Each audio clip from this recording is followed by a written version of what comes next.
Hello students, so welcome back. Let me start this video with a new topic, that is our rate of reaction. So friends, uh, what do you mean by the word rate of reaction?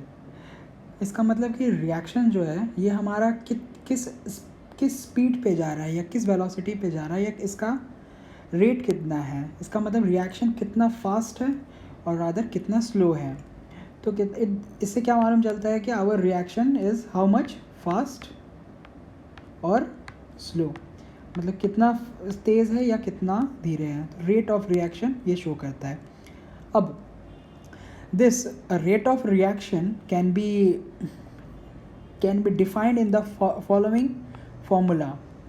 तो ये हो गया हमारा rate of reaction का formula. Let me change the colours, thank you. So this is the rate equation formula. So let me explain you this equation. So minus RA is equal to minus 1 by V dNA by dt. So इसका meaning क्या है? इसका meaning है कि amount of A disappearing divided by volume and divided by time. और this rate of the reaction हम अब reactant के फॉर्म पे भी लिख सकते हैं और हमारा प्रोडक्ट है दोनों के फॉर्म पे हम लिख सकते हैं. लेकिन जब हम ये लेंगे RA लेंगे, सपोज़ अगर A हमारा एक रिएक्टेंट है तो उस केस में अगर हमारा लाइक इस एग्जांपल पे यू कैन फोकस, अगर हमारा ऐसा कुछ रिएक्शन हो रहा है और A एज अ रिएक्टेंट है तो इसका विथ टाइम A की मात्रा कम होगी, यानी कि हमारा A का वैल्यू कुछ गायब होने लगेगा. तो इसे हम कहते हैं कि amount of A that is getting disappeared. तो सिंस हमें एक पैरामीटर शो करना है जिससे कि हम शो कर सकते हैं कि रेट इक्वेशन में कि कितना अमाउंट कम हो रहा है, तो that we can show from this negative sign minus RA. Okay, so minus RA is equal to minus 1 by V dNA by dt. तो जो ये नेगेटिव साइन है ये शो कर रहा है कि कितना अमाउंट कम हो रहा है. तो that's why here also there is one negative sign. तो इसका मैथमेटिकल इक्वेशन ये रहा. एंड देन जब इसको you will put the all the units, this Na is the change in moles of A divided by time and this is the volume. So when you substitute the units you will get this units mole divided by meter cube and second. So this will be the units of our rate. Okay, so let me so this rate can be also for reactants as well as for product. So now you can focus in this reaction. तो इस reaction पे हम देखते हैं कि ये जो capital A है ये हमारा रिएक्शन शो कर रहा है और इसके पहले कोई स्टोइकियोमेट्रिक कोएफिशिएंट्स हो सकते हैं. यहाँ मे बी जो रिएक्शन बैलेंस करने के लिए जो 1 2 3 हाफ जो भी एक नंबर्स हम लेते हैं, तो ये हमारा रिएक्शन कोएफिशिएंट हुआ या स्टोइकियोमेट्रिक कोएफिशिएंट्स हुआ. तो नॉर्मल रिएक्शन कुछ ऐसा दिखेगा. और जब हम इसी रेट को व्हेन हम जैसे हम इस केस में अगर हम फॉर B लिखेंगे तो माइनस RB हम लिखेंगे. ये केवल माइनस शो करने के लिए कि अमाउंट ऑफ B हमारा कम हो रहा है. और ये हाँ, जब हम रेट ऑफ R के रेस्पेक्ट में हम रेट शो करेंगे यानी कि R की मात्रा कितना जल्दी फॉर्मेशन हो रहा है, then we will use this plus sign. तो this minus and plus sign is only to show कि मतलब हमारा मात्रा इंक्रीज़ हो रही है या घट रही है. जब भी हमारा प्रोडक्ट है तो वी विल से कि rate of formation of R, और when it is a reactant then we will say it is the rate of consumption of A और other rate of disappearance. Okay, now अब इसी चीज़ को समझने के लिए let me show you one more thing. तो जब इसी इक्वेशन को फ्रॉम वन इक्वेशन को you can write in this form. So basically we are dividing the first equation by small a. तो then this equation can be made into this equation. Now अब इससे क्या मालूम चलता है कि for every 1 mole of A, R small R divided by A mole of R is formed this. तो इसमें we can relate from these 2 points कि 1 मोल ऑफ ए जब कंज्यूम हो रहा है तो R by A mole of R हमारा form हो रहा है. तो इससे हमारा क्या इंसाइट मिलता है? इससे हमारा ये इंसाइट मिलता है कि rate of formation of R जो है हमारा वो is equal to small R by A multiplied by rate of disappearance of A हमारा होगा. ओके अब इसी चीज़ को हम अगर मैथमेटिकल फॉर्म में लिखें तो ये कुछ हम इस टाइप का शो कर सकते हैं कि R rate of R is equal to R by A times minus R A. तो you can notice this thing, यहाँ पर हम प्लस साइन यूज़ कर रहे हैं. क्यों? क्योंकि हमारा आर की मात्रा बढ़ रही है, रेट ऑफ फॉर्मेशन हो रहा है, और रेट ऑफ डिसअपीयरेंस है, इसलिए हम ये माइनस साइन यूज़ कर रहे हैं. ओके तो इसी फॉर्म का जब हम बाकी इक्वेशंस को हम देखेंगे देन वी विल रियलाइज़ कि हमारा ये फाइनल इक्वेशन इस टाइप का कुछ आता है. तो सिंपली हमारा जैसे कि जो एग्जांपल के हिसाब से ए प्लस स्मॉल बी ये रिएक्शन कोएफिशिएंट था, फिर ये small are capital R plus small S capital S, ये रिएक्शन कोएफिशिएंट शो कर रहा था जो मैं गोल कर रहा हूँ. ओके तो हमारा ये इक्वेशन आ जाता है. और जब कोई let me take a real example. तो suppose we can take this nitrous oxide का नाइट्रिक ऑक्साइड में NO से NO2 फॉर्मेशन हो रहा है. तो इस केसेस में हम देख सकते हैं कि इसका रिएक्शन कोएफिशिएंट 2 है, यहाँ 1 है, यहाँ 2 है. तो इसी को हम इस रेट के फॉर्म पे लिखना चाहें तो हम इस टाइप का कुछ लिख सकते हैं. सो ये एक एग्जांपल है कैसे हम रेट इक्वेशन को शो करते हैं. तो इसमें हमें क्या अभी तक इंफॉर्मेशन मिला? हमें ये लिखना सीखे कि रेट इक्वेशन हम कैसे लिखते हैं और किसके लिए हम माइनस साइन यूज़ करते हैं, किसके लिए हम प्लस साइन यूज़ करते हैं. और ये है बेसिक था ये यहाँ तक कि रेट इक्वेशन लिखते कैसे, कि means how we have to write. अब इसी रेट इक्वेशन को और हम समझने के लिए और अंदर घुसते हैं. तो अब मान लीजिए हमें चेंज करना है कि रेट किस किस पैरामीटर्स पर डिपेंड करता है. तो हमारा रेट जब भी हम इंडस्ट्रीज़ पे किसी भी रिएक्शंस को वगैरह को करेंगे तब हमें देखना पड़ता है कि हमारा रेट जो है किस फैक्टर्स पे डिपेंड करता है. तो ये पाया गया है कि rate is a function of 2 things, that is temperature and our concentration.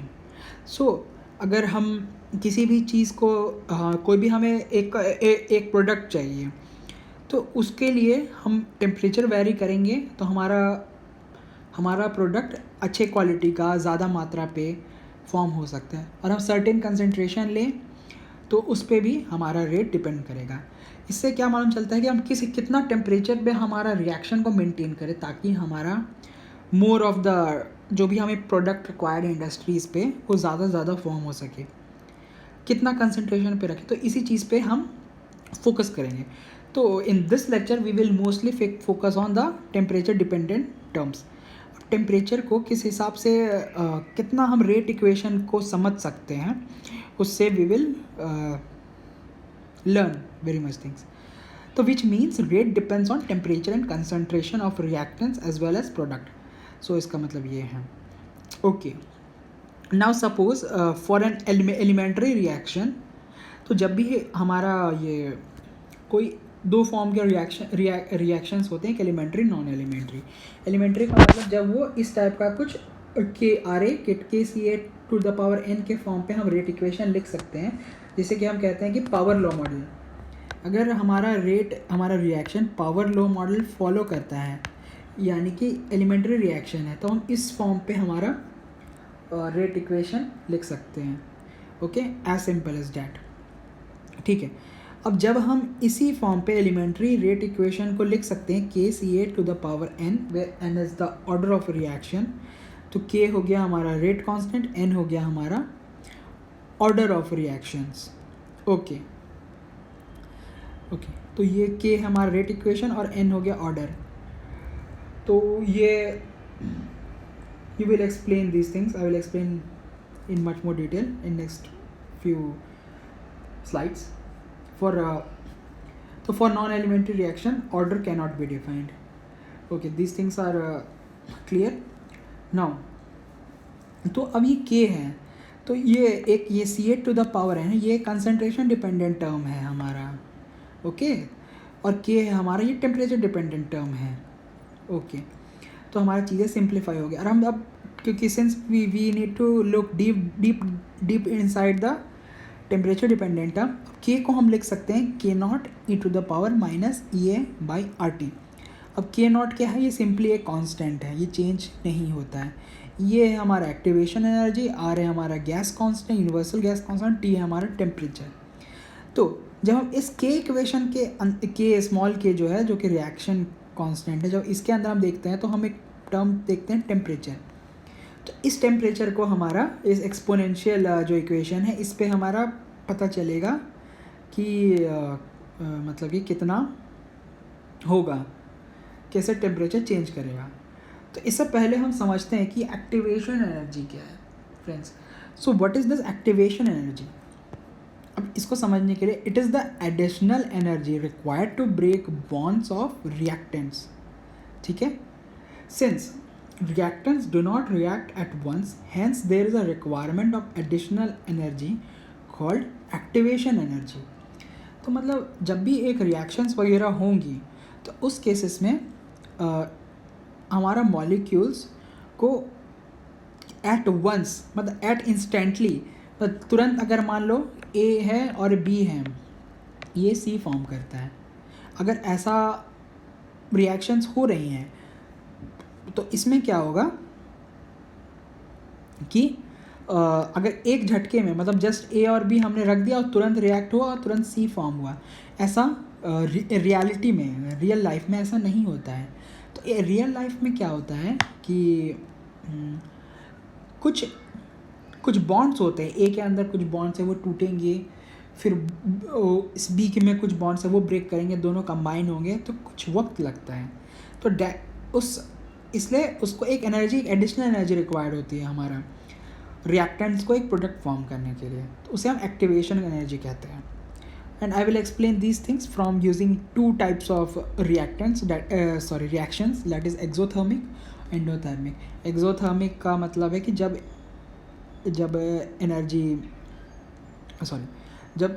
Energy release होती है, मतलब हीट रिलीज़ होती है. और एंडोथर्मिक हम तब कहते हैं जब टेम्परेचर आफ्टर प्रोडक्ट टेम्परेचर कम हो जाता है. Okay, so let me explain from this first curve. So you can see कि इस केसेस में रिएक्टेंट्स का एनर्जी हाई है और हमारा प्रोडक्ट्स का एनर्जी कम हो गया है. तो पहले हमारा सपोज करो कि एक ये रिएक्टेंट है, A प्लस B है, और ये जब रिएक्शन होंगी तो एक बीच में एक इंटरमीडिएट AB कुछ फॉर्म होगा, इंटरमीडिएट फॉर्म होगा, और इसके बाद हमारा प्रोडक्ट फॉर्म होगा C, may be C plus D suppose. तो हाँ, तो ये इंटरमीडिएट फॉर्म हो रहा है. तो ये इंटरमीडिएट को यू कैन सपोज कि यहाँ पे करीब करीब इंटरमीडिएट फॉर्म होगा, और इसके बाद फिर से मॉलिकुलर स्ट्रक्चर वगैरह कुछ चेंज होंगे और हमारा फाइनली C प्लस D है वो यहाँ प्रोडक्ट्स में फॉर्म होगा. तो A प्लस B हमने यहाँ रिएक्टेंट को फीड किया, फिर उसके बाद हमारा प्रोडक्ट्स फॉर्म हो गया. हाँ, अब देखते हैं कि यू कैन ऑब्जर्व कि जब हम इसका हीट ऑफ रिएक्शन निकालेंगे तो इस केसेस में तो हम इस एनर्जी को लेंगे यहाँ से, ग्राफ से यहाँ का, जो कि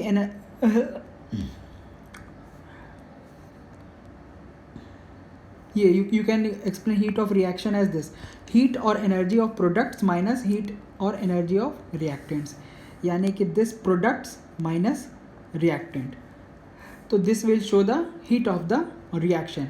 और जब आप इस केसेस में प्रोडक्ट माइनस रिएक्टेंट को करोगे, देन यू विल ऑब्जर्व कि हमारा नेगेटिव में आएगा वैल्यू. तो ये शो करता है कि इस केसेस में कि आपका एनर्जी रिलीज़ हो रही है. इसलिए आपका ज़्यादा एनर्जी था इस केसेस में पहले, और उसके बाद एनर्जी रिलीज़ हो गई, इसलिए एनर्जी घट गया है। और इस केसेस में जो कि एंडोथर्मिक का एग्जांपल है, तो इसको देख लो कि इतना एक्टिवेशन एनर्जी लगा उसको एक कॉम्प्लेक्स स्टेट में पहुंचने के लिए, उसके बाद अगेन एक प्रोडक्ट फॉर्म हो जाता है। तो this is the additional energy required, this is the additional energy required. तो इसे हम कहेंगे एक्टिवेशन एनर्जी, और इस केसेस में this is the activation energy, और ये हमारा शो करता है heat of the reaction. Okay, since now you have understood about the activation energy, let me explain you much more. तो अब k रेट कांस्टेंट है, k is equal to k not E to the power minus E A by are T. Okay, तो k है frequency of pre exponential factor. It means reaction will depend according to above relation. Okay,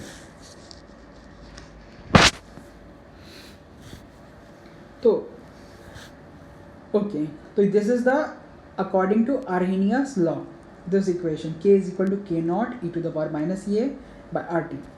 अब actually में बहुत सारे और भी law हैं इसी के रेट कांस्टेंट के बारे समझने के लिए।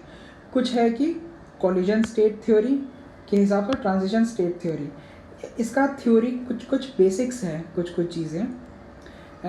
इसके बाद डिटेल में रेफ़र करने के लिए you can refer that at Scott Fogler chemical reaction engineering for further details कि इसका टेक्निकल वगैरह क्या क्या चीज़ें हैं। अभी we will look at the basics कि बेसिकली क्या होता है, इस फार्मूला में कुछ डिफरेंस आती है। तो एक जनरल हम रेट कांस्टेंट का इक्वेशन हम ये लिख सकते हैं, k is equal to k not to the power m e minus E A by are T. हाँ, जब m की वैल्यू हम 0 लेंगे देन वी कैन से कि ये आर्हेनियस लॉ फॉलो करता है, और m is equal to half तो वी कैन से कि collision theory, m is equal to 1 तो ट्रांजिशन थ्योरी है। तो बेसिकली इस टेम्परेचर पे के एक्सपोनेंट पे 0, हाफ, 1 लेने से वी कैन यूज़ अलग अलग। तो generally we use Arrhenius law because it is very much true to real reactions. तो ये बाय एक्सपेरिमेंट्स रिसर्च वगैरह पाया गया है कि Arrhenius law much more better है देन अदर थ्योरीज। इसलिए यू विल सी कि मतलब Arrhenius law is much more useful. That's why books वगैरह में रिसर्च वगैरह ज़्यादा ही किया जाता है इस चीज़ के बारे की। आर्हेनियस लॉ से हम हमेशा रेट कांस्टेंट को निकालते हैं further. Okay, now let's deep dive into Arrhenius law. अब Arrhenius law we will go much more in detail. जब हम t to the power 0 put करते हैं तो हमारा ये इक्वेशन आ जाएगा। ओके, अब इसको हम फर्दर बस इक्वेशन को सॉल्व कर रहे हैं, केवल इस इक्वेशन को जो कि हम वी विल आर्हेनियस लॉ है। तो इसमें हम क्यों लॉग लेंगे, नेचुरल लॉग लेंगे दोनों साइड में। ऐसा क्यों ले रहे हैं, क्योंकि हम इस इक्वेशन को हम ढंग से समझ नहीं पा रहे हैं, इसको थोड़ा आसान करने के लिए हम लॉग लेंगे। तो जब हम दोनों, ये सिंपल 8 या 10 क्लास का मैथमेटिक्स है, जब हम नेचुरल लॉग लेंगे ln k is equal to ln k not multiplied by e to the power minus E bar T. हाँ, तब इसको हम सॉल्व करेंगे तो देखते हैं क्या होता है। तो ln k नॉट हो जाएगा और ये डॉट प्लस में बदल जाएगा, तो लॉन e to the power minus E A by are T simple. अब ये लॉन के बेस ई बेस है, इसलिए we can show this like this ln k not minus E by are R. T ये हो गया हमारा इक्वेशन। अभी हम सिंपली बस मैथ्स का यूज़ करके हम इक्वेशन को सिंप्लीफाई कर रहे हैं, कोई कॉन्सेप्चुअल कुछ नहीं है।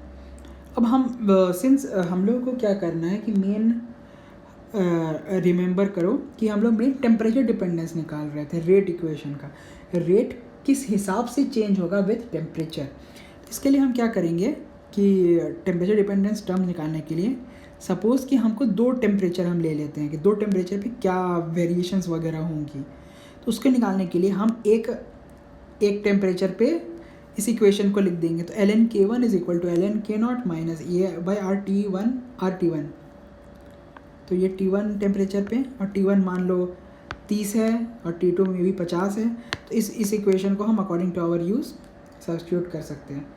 तो यू विल सी, इससे हम क्या पता चला कि हमारा K0 तो कांस्टेंट है, ये तो एक ही रहेगा, और एक्टिवेशन एनर्जी ये सब सारी चीज़ें कांस्टेंट रहें, केवल हमारा टेम्परेचर पे इस इक्वेशन से चेंज होगा। और इस इक्वेशन पे हम लॉग के फॉर्म पे लिखे हैं, इससे क्या बेनिफिट हुआ, इससे क्या बेनिफिट होता है कि जब व्हेन यू विल सॉल्व तो हमारी इक्वेशन काफ़ी सिंपल तरीके से इस सिंपल स्ट्रेट लाइन कर्व में आ जाता है। अब इस स्ट्रेट लाइन कर्व को समझना काफ़ी आसान है, सॉरी। और जब एक्सपोनेंशियल कर्व का जब आप प्लॉट करोगे तो कुछ इस टाइप का कर्व्स वगैरह आएंगी, तो उससे काफ़ी मतलब समझने में दिक्कत आ सकती है। ओके, देन अब जब उसी इक्वेशन को अब वो जो K1 K2 को हम सब्सट्रैक्ट करेंगे तो फाइनली हमारा ये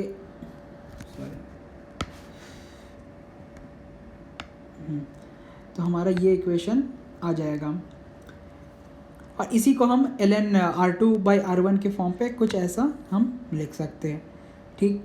अब इसके बाद हम ये इक्वेशन जो हमारा था इसको हम ये स्ट्रेट लाइन के फॉर्म पे हम प्लॉट कर सकते हैं इसके थ्रू। तो ये y = mx + c जो कि स्टैंडर्ड इक्वेशन है, तो इस फॉर्म पे हम लिख सकते हैं। अब ये y को हम y एक्सिस में हम ln k को रख देंगे, स्लोप हमारा -e/r हो जाएगा, और c हमारा y इंटरसेप्ट होगा, यानी कि दिस थिंग। तो ये y इंटरसेप्ट में ये जब यहाँ तक ले जाओगे इसको, देन यू विल सी कि ये ln k0 हो गया, सॉरी यहाँ तक होगा कुछ, हाँ, तो ln k0 हुआ। अब इसकी स्लोप जो है, स्लोप यानी कि दिस एंगल tan थीटा, ये -e/r हो जाएगा, ओके।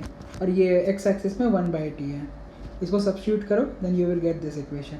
अब इस स्ट्रेट लाइन को समझना आसान है, यही मेन मैथमेटिक्स करने का फ़ायदा हुआ। अब समझते हैं कि ये इसे हमने ये निकाला सिंपली रेड इक्वेशन से, ये स्ट्रेट लाइन निकाला हमारा अरहेनियस लॉ को पुट करके। फिर अब देखेंगे जैसे एक्टिवेशन एनर्जी जो है ये हर रिएक्शन के लिए अलग अलग होंगी। क्यों? क्योंकि हर रिएक्शन को अलग अलग एनर्जी रिक्वायर्ड रहती है एक प्रोडक्ट्स फॉर्म करने के लिए। तो जब अगर हमारा एक्टिवेशन एनर्जी कम है तो कुछ इस टाइप की कर्व आएंगे, जब एक्टिवेशन एनर्जी ज़्यादा है तो स्लोप ज़्यादा हो जाएगा, ओके। तो अब इससे क्या पता चलता है? इससे हमें ये पता चलता है जब आप इसी चीज़ को ग्राफ्स के फॉर्म पे समझोगे तो आप नोटिस कर सकते हो। Wait, let me rub this things so that